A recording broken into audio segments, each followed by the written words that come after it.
Bonjour tout le monde, merci de nous avoir rejoints. J'espère que vous allez bien. Aujourd'hui, nous allons notamment parler des services de réanimation et de leur personnel en grève. Ce sera juste après le résumé de l'actu du jour. Les épreuves du BTS ont démarré ce lundi après-midi après une édition 2020 annulée au profit du contrôle continu. Les épreuves écrites et orales ont lieu cette année. Des aménagements sont toutefois prévus avec la mise en place exceptionnelle d'une session de rattrapage en raison des périodes de confinement et de cours à distance. Les autotests sont utilisés depuis plusieurs semaines déjà dans les écoles allemandes. Les élèves du lycée franco-allemand de Saarbrück effectuent leurs tests en cours chaque semaine, les lundis et jeudis. Ce sont des tests rapides, les résultats sont connus après 15 minutes d'attente. Si un élève est positif, il est invité à effectuer un test PCR pour confirmer le verdict. Situés à Großbliederstorf dans l'avenue Marchande, les locaux de l'ancien garage Opel vont revivre. L'investisseur Fouad Chouik a dépensé près de 2,5 millions d'euros pour acheter le bâtiment et aménager des cellules commerciales. La plupart a déjà trouvé un locataire, s'installeront au fil des mois un centre de lavage automobile, Seom fermeture, une salle de sport, un restaurant ou encore un poissonnier. Le patrimoine de Rimelin retrouve des couleurs. Le bas-relief représentant la Seine qui orne le bas du maître-autel de l'église de Rimelin a retrouvé sa place ce lundi après une longue restauration. Voilà près de 60 ans que personne n'avait revu ces couleurs d'origine. 46 classes de l'arrondissement de Sarreguemines ont participé au challenge interclasse de la sécurité routière pour apprendre les bases du code de la route à vélo. Les écoliers apprennent ainsi à connaître les panneaux de signalisation et à circuler en toute sécurité grâce à un parcours mis en place à cet effet. C'est un mouvement national. Les infirmiers et aides-soignantes des services de réanimation de nombreux hôpitaux en France sont en grève aujourd'hui. Uranie, bonjour, tu es à l'hôpital Robert Pax de Sarreguemines. Est-ce qu'on peut faire le même constat ? Bonjour à tous. Oui, derrière moi, donc pas de slogan scandé en colère, pas de regroupement du personnel devant l'établissement et pourtant la mobilisation est bien d'actualité et la colère bien présente parmi les forces vives du service de réanimation de Sarreguemines. Seules des affiches et des banderoles confectionnées par le personnel lui-même sont dans le hall d'entrée et sur les vitres de l'hôpital. En réanimation, il faut absolument un effectif précis pour les soins continus des patients. C'est encore le cas malgré la grève ? Oui, bien sûr, les soins sont assurés normalement. Alors ces hommes et ces femmes veulent avant tout plus de reconnaissance et une revalorisation, mais pas au détriment de leurs patients. Alors on peut dire que cette grève est plutôt symbolique et solidaire. C'est difficile dans un service comme celui-ci de quitter son poste sans impacter tout le reste de l'équipe et la patientèle. C'est ce qui fait de la réa un secteur bien spécifique avec son lot de difficultés. Merci Uranie et merci à Marie-Morgane pour les images. On reste au cœur du service de réanimation de l'hôpital Robert Pax où les émotions sont fortes au quotidien et encore plus depuis le début de la crise. Si aujourd'hui les admissions sont stabilisées, ces derniers mois ont épuisé le personnel qui attend du changement de pied ferme. Voici les témoignages de Fanny et Cécile qui ont rejoint la grève nationale aujourd'hui. Le bruit des alarmes, le stress, la cadence de travail entre les différents lits occupés, des journées classiques pour le personnel du service de réanimation de Sarreguemines. Mais ces derniers mois sont teintés de difficultés qui s'accumulent. Une première pour Fanny, aide-soignante, et Cécile, infirmière. Ça fait 13 ans que je suis en réa. La pandémie qu'on a eue, c'est sûr que voilà, on n'a jamais connu ça. Bien sûr, le stress des journées dans l'urgence, oui, bien sûr, mais là, c'est quand même sur de long terme. Ça use le mental, et, que ce soit physique ou psychique. On a quand même eu beaucoup de collègues qui ont fait des burn-out, entre guillemets. Le quotidien, c'est le stress, c'est les gens sous respirateur, c'est la panique des familles, notre panique à nous, c'est ventralisé, c'est la dialyse, c'est une accumulation, ouais. Si la crise sanitaire a accentué ses effets, il faut noter que le service de réanimation a toujours été un secteur plus difficile que d'autres, où l'humain est primordial et où les métiers demandent de nombreuses connaissances et expertises. On ne naît pas infirmière de réa. La dialyse, on l'a appris sur le tard. Les respirateurs, on a tout appris sur le tas. C'est quelque chose de compliqué. Parce que c'est quand même un service spécial, spécifique, avec des connaissances et avec les machines, avec les pathologies qu'on a. On a différents domaines entre la chirurgie, le médical, la médecine. À cela s'ajoute toute une partie logistique à laquelle on ne pense pas forcément, un soutien aux familles et des conditions de travail difficiles avec une montée en charge du nombre de lits occupés, donc de patients. Des gouttes de trop dans une coupe déjà pleine pour le personnel du service qui n'a pas hésité à rejoindre la grève nationale. On a été applaudis à la première vague et je trouve qu'on est maintenant délaissés. On se reconnaît dans leurs revendications. C'est le moment d'être enfin écouté et peut-être que les choses bougeront enfin. Et c'est important que ces métiers-là soient valorisés. Comme ce n'est pas le cas, on va dire, jusqu'à maintenant, on a du coup un turnover d'infirmières important au niveau des services de réanimation, ce qui fait qu'il n'y a pas de stabilité dans les équipes. Normalement, le ministre de la Santé, Olivier Véran, doit se déplacer cet été pour visiter l'hôpital et remettre la médaille de l'engagement à tout le personnel de l'hôpital. Peut-être un premier pas pour cette reconnaissance et cette valorisation tant attendue au service réanimation comme dans d'autres. Un service en grève qui a besoin de se faire entendre. Monique François, bonjour. Vous êtes déléguée fédérale Force ouvrière Santé Lorraine. On l'a entendu dans le reportage, un besoin de reconnaissance. Mais concrètement, ça veut dire quoi pour le personnel ? Bonjour à tous. Qu'est-ce que ça veut dire ? Je pense que tout simplement, c'est déjà d'être entendu par les pouvoirs publics. Parce qu'au jour d'aujourd'hui, certes, ça a été mis en exergue par la pandémie. On s'est rendu compte qu'il y avait une grande technicité dans les services de réa. Mais c'est déjà des sujets qui ont été portés bien avant la crise et avant la négociation du Ségur, notamment ma fédération, qui avait déjà demandé une reconnaissance pour les personnels de réa. Et on sait qu'il existe notamment des primes de pénibilité dans d'autres services comme aux urgences. C'est ce genre de choses que vous souhaitez ? Oui, on peut imaginer une bonification indiciaire. Enfin, il y a différents systèmes. La solution, c'est pas laquelle, mais c'est déjà de sortir un décret qui dit que les personnels de réanimation seront bénéficiaires d'une bonification. On va dire ça comme ça. Dans le reportage, on évoque aussi un turnover important dans les effectifs. Est-ce que vous avez vu beaucoup de personnel partir ? Alors il y a un turnover effectivement non seulement en réa mais sur tout l'établissement. La pandémie a fait beaucoup de ravages, ça a été très très dur en Moselle-Est, ça tout le monde le sait, notamment pour les personnels infirmiers et aides-soignants. Et au jour d'aujourd'hui, les agents s'interrogent sur leur avenir. Est-ce que c'est toujours l'hôpital ou c'est une autre orientation professionnelle ? Là est toute la question. Et donc, comme disaient mes collègues, il y a une telle spécificité aussi en réanimation.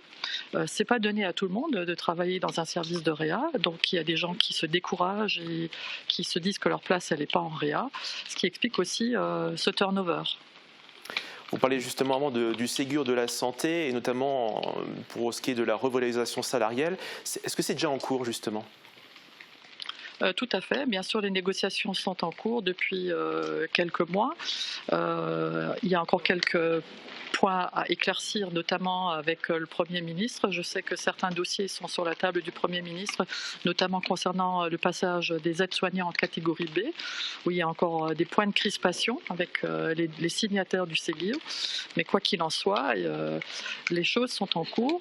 Mais en dehors de ces revalorisations, il faut bien entendre que les services de réa demandent une spécificité, qui est comme on a des infirmières de bloc, on a des infirmiers anesthésistes. Je pense qu'ils attendent aussi qu'ils soient reconnus comme infirmières de réa ou aides-soignants de réa.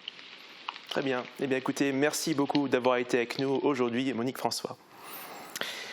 Eux, ils étaient plus de 200. C'est le nombre d'étudiants qui ont démarré hier les épreuves du BTS au lycée Henri Nominet de Sarreguemines. Un examen qui se déroule dans un contexte particulier en raison de la crise sanitaire. Mais l'Éducation nationale a prévu des aménagements. On fait le point dans ce reportage de Marie-Morgane Pires. 13h40, les étudiants arrivent dans leur salle d'examen. Dans 20 minutes, leur première épreuve de BTS va démarrer. Un retour en présentiel après une édition 2020 annulée au profit du contrôle continu comme pour le bac. Cette année, le gouvernement a tenu à maintenir les épreuves écrites et orales. Pierre est étudiant en BTS technico-commercial au lycée Henri Nominet. Avant la découverte des sujets, il se sent plutôt confiant. Malgré quelques chapitres que nous avons dû passer très rapidement, et j'espère ne pas tomber là-dessus, sinon nous serons vraiment pas bien. En France, plusieurs collectifs d'étudiants sont montés au créneau pour demander l'annulation des épreuves écrites. Ils ont même déposé un recours à la Cour européenne des droits de l'homme qui a été rejeté le 4 mai dernier. À Sarreguemines, les avis divergent. C'est mieux. Pourquoi c'est mieux? Ceux-là qui n'ont pas travaillé, ils ont la chance quand même. C'est pour ça. Hein. Sans commentaire. Tu aurais peut-être préféré autrement ou on continue, ouais. Pour compenser leurs 2 années d'études supérieures, marquées par des périodes de confinement et de cours à distance, des aménagements sont prévus par l'Éducation nationale. Notamment la mise en place exceptionnelle de sessions de rattrapage au mois de septembre. Avec 2 épreuves. Donc deux épreuves qui seront, entre guillemets, retenues ou pas, suivant que les notes de ces 2 épreuves sont supérieures ou inférieures aux notes obtenues au contrôle, donc en cours d'année ou à l'examen. Les étudiants qui devront passer les épreuves de rattrapage seront de plus aidés et accompagnés par l'équipe pédagogique du lycée. Le BTS, brevet de technicien supérieur, est un diplôme qui se décroche après 2 années d'études, en formation initiale ou en alternance. Pour les étudiants qui doivent effectuer des stages en entreprise, une souplesse est accordée, avec notamment la possibilité de fragmenter leur durée. Des mises en situation professionnelle sont également proposées pour les jeunes qui ne peuvent pas effectuer leurs 4 semaines initiales de stage. Parmi les autres actions du gouvernement, 64 millions d'autotests ont été déployés depuis début mai dans les établissements scolaires pour les enseignants. La distribution a commencé hier pour les lycéens. De l'autre côté de la frontière, en Allemagne, les autotests sont déjà en vigueur depuis plusieurs semaines pour les élèves. Comment cela est organisé? Marie-Morgane Pires s'est rendue au lycée franco-allemand de Saarbrück. C'est l'une des nouvelles habitudes prises par ces élèves du lycée franco-allemand. Les lundis et les jeudis, leurs enseignants leur distribuent des autotests avant de démarrer leurs cours. Les premiers jours, ils étaient accompagnés par du personnel médical pour réaliser correctement le geste. Désormais, collégiens et lycéens effectuent eux-mêmes leurs tests. Plutôt pratique parce qu'on peut doser comme on le sent et c'est moins douloureux que ça pourrait être autre part. Et presque pas du tout douloureux en fait. Et c'est assez facile à faire, ça dure 5 minutes. Paul fait partie des 500 élèves du lycée franco-allemand qui habitent en France. Ces derniers étaient obligés d'avoir un test négatif pour traverser la frontière depuis le 2 mars. Pour les aider, l'établissement a déjà décidé à ce moment-là d'organiser 2 dépistages par semaine. Le Land de Sarre a ensuite imposé à tous les élèves d'effectuer un test toutes les 48 heures et a déployé les autotests. Cela demande entre 5 à 10 minutes pour que tous les élèves d'une classe se testent, ce qui empiète forcément sur leur temps d'enseignement. Si c'est le moyen d'enseigner et de pouvoir laisser un établissement ouvert, ça en vaut la peine. On a essayé de leur amener le côté positif de la chose, leur montrer que grâce à ça, on peut vivre ensemble et avoir un établissement ouvert, pouvoir enseigner sur place. Je crois que c'est pour ça que tout le monde a accepté de le faire sans trop de contraintes. Dans cette école franco-allemande, il y a les lycéens, mais également les collégiens qui doivent être testés, ainsi que toute l'équipe enseignante. Ce sont des tests rapides, avec un résultat qui est connu après 15 minutes. C'est l'heure de vérifier vos plaquettes. Il est sûr que ça nous demande un travail de plus. On est déjà très tendu avec le distanciel, les cours en alternance. Et maintenant, les tests, ça perturbe davantage les cours. C'est le prix qu'il faut payer pour pouvoir mener à peu près un enseignement à la face humaine. Pour le moment, aucun cas n'a été détecté dans l'établissement. Si un élève est testé positif avec un autotest, il sera invité à effectuer un test PCR pour confirmer le verdict.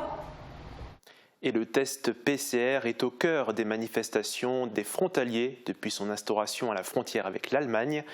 L'association des frontaliers de la Brème d'Or, qui a incarné ce combat, s'est rassemblée une nouvelle fois samedi dernier. Dès le 13 mai, les tests ne seront plus obligatoires. De quoi mettre fin à la mobilisation. Reportage. Nouvelle manifestation à la Brème d'Or pour les frontaliers en colère contre les tests PCR qui leur sont imposés. Ils sont un peu moins nombreux que les fois précédentes, sans doute parce qu'une partie de leurs revendications vont être exaucées. Déjà, premièrement, on est satisfait que les frontières vont réouvrir sans test. C'est quelque chose d'important, c'était quelque chose de discriminant.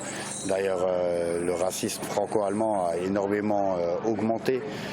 Tous les actes malveillants s'intensifie au fur et à mesure qu'on avançait avec ces règles ignobles, il faut dire les mots comme ils sont, c'est des règles ignobles, c'est des règles inutiles, c'est des règles stupides, mais voilà, le but étant de les enlever, chose qui a été faite. Mes chers congénères, nous voilà tous masqués, contraints de sortir de chez nous muselés, de bâillonner les enfants, craindre d'être verbalisés. Les manifestations ont reçu le soutien de nombreux élus locaux comme le maire de Spicheren qui n'a pas apprécié cette mesure ni sur le fond ni sur la forme. Moi je considère que cette obligation de test au passage de la frontière, que ce soit pour ceux qui travaillent et tous ceux qui vont y faire des courses aussi ou qui sont de passage à Sarrebruck, je considère que c'est une deuxième fermeture de frontière, On ne l'appelle pas comme ça, mais moi je la considère comme telle. D'ailleurs depuis, moi qui vais souvent à Sarrebruck avec mon épouse, depuis début mars, j'ai pas mis les pieds en Allemagne, Voilà, simplement déjà par principe et puis aussi pour protester contre le fait que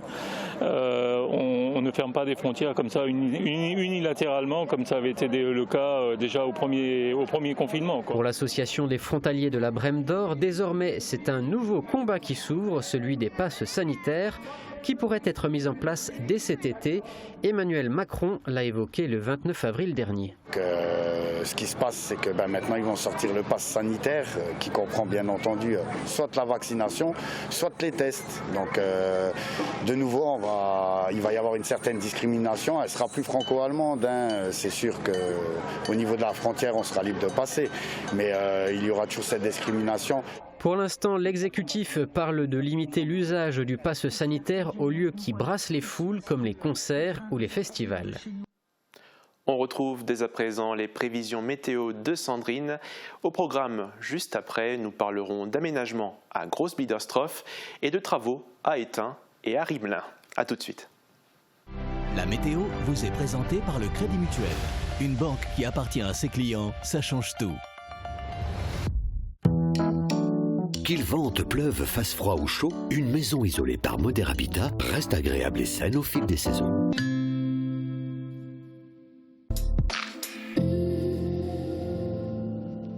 Bonjour tout le monde, demain le temps s'améliore, les nuages seront moins nombreux, ce qui profite un peu plus aux éclaircies. Ça se ressent du côté des températures avec 5 à 7 degrés au minimum et 14 à 17 degrés au maximum. Demain nous fêtons les Pancras mais aussi les Achilles. Il fera jour de 5h52 à 21h03. Passez tous une belle journée en notre compagnie et à demain.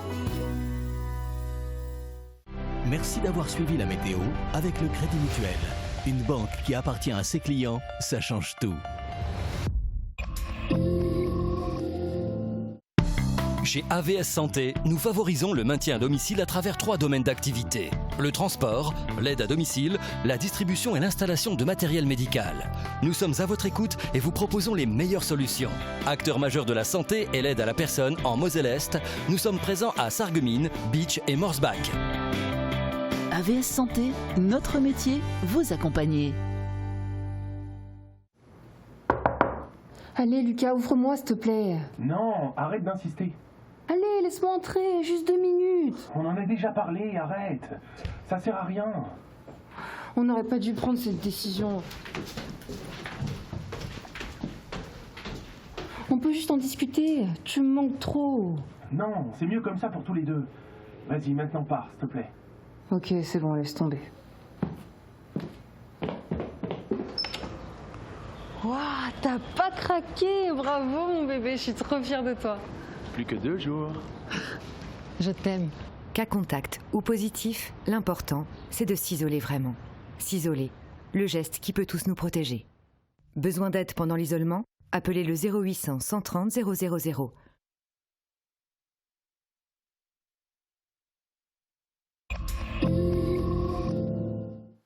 De rien à quasi plein. L'investisseur Fouad Chouik a fait l'acquisition de l'ancien garage Opel situé avenue Marchande à Groß-Biederstroff. Des cellules commerciales sont en train d'être aménagées. La plupart ont déjà trouvé preneur. C'est un reportage de Guillaume Dumonteil. Un changement est en cours, voire une révolution.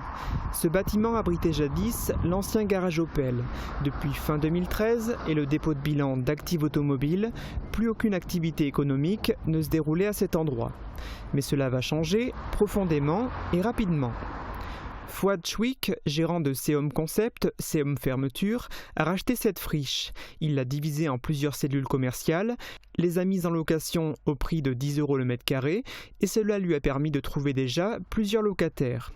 Dès cet été, un gérant de lavage auto devrait s'installer. Il s'agit d'un Allemand déjà présent à Sarrebruck. Doit s'installer également à cet endroit un restaurant, un glacier gaufrier crêpier, un restaurant poissonnerie, Seom Fermeture, FCH Immo Habitat, un garage automobile spécialisé dans la vente de pièces et l'installation de pneumatiques, une entreprise de changement de pare-brise, une salle de sport, un bar à chicha et un dog wash. Ces différents commerces seront répartis côté SAR et côté route. D'ici 2 ans, tous ces professionnels devraient être installés. 2 cellules commerciales de 120 m² chacune sont encore disponibles. Rue de France, dans les locaux actuellement occupés par Seom Concept, Seom Fermeture, un salon de coiffure pour dames est en train d'être aménagé. Quant au sex shop, il va changer d'endroit. En lieu et place seront aménagées des chambres d'hôtes. En ce qui concerne les montants investis, ils s'élèvent à près de 2 500 000 € avenue Marchande de Groß-Biederstroff, 300 000 € environ rue de France. Il y a des opportunités qu'il faut savoir saisir et c'est le cas à Étain où les projets foisonnent. Rien que l'agrandissement du foyer va bénéficier de 77% de subventions. Francis Hoffman, en compagnie du maire Christian Bichelberger, nous propose une petite visite des chantiers et projets en cours.